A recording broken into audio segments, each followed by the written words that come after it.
Hello, everybody. Chris here with my third clip of 2019.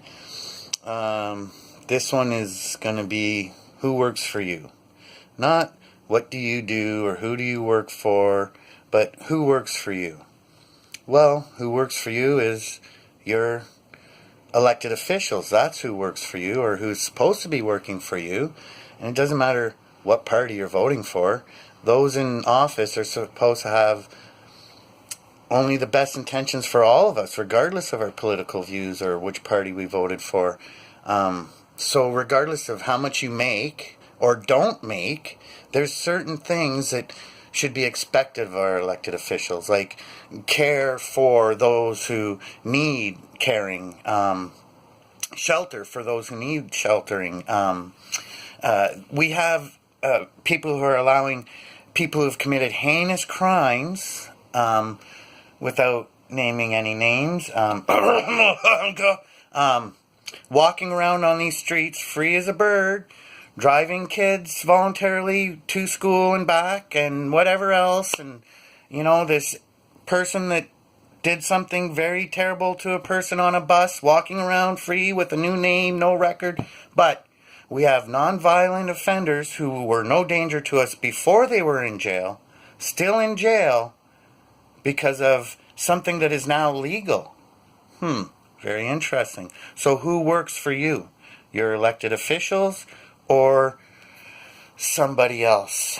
I think it's your elected officials. So if your elected officials are not releasing your nonviolent friends and or family members who are imprisoned over something that is now a legal substance, which is now something your political leaders are telling you, if you have a criminal record, you can't be involved in that industry because, well, you did something wrong in the past. So it's a whole new industry. It's a multi-billion-dollar industry, but you have a record for something, so you can't be involved in this new growing industry. So enjoy your whatever job you have that's not involved in this new multi-billion-dollar growing industry. Or you're continuing to live off of your social assistance or your disability. I don't care who you are. You have a voice, you have a right, and you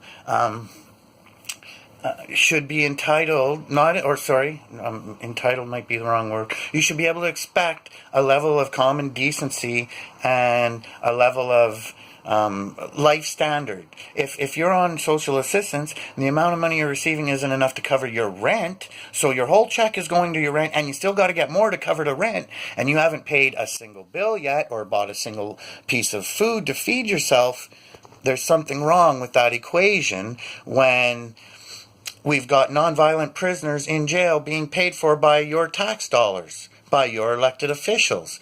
People who weren't any harm to you beforehand and who aren't any harm to you now, but are a drain on your tax funds and your income and whatever else. So, something to think about there. Shouldn't your elected officials be releasing all nonviolent offenders that are in jail over marijuana?